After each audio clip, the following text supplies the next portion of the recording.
Meaning of hardline. Hardline. Hardline. Hardline.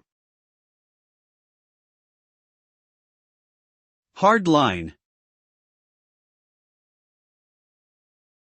Hardline is a term that can refer to a firm, uncompromising position on an issue, often in politics or business. It can also refer to a determination to maintain strict rules or standards.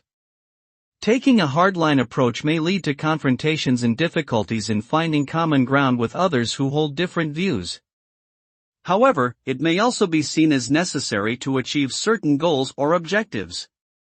Overall, the term suggests a tough, unyielding stance that reflects a strong commitment to one's beliefs or goals.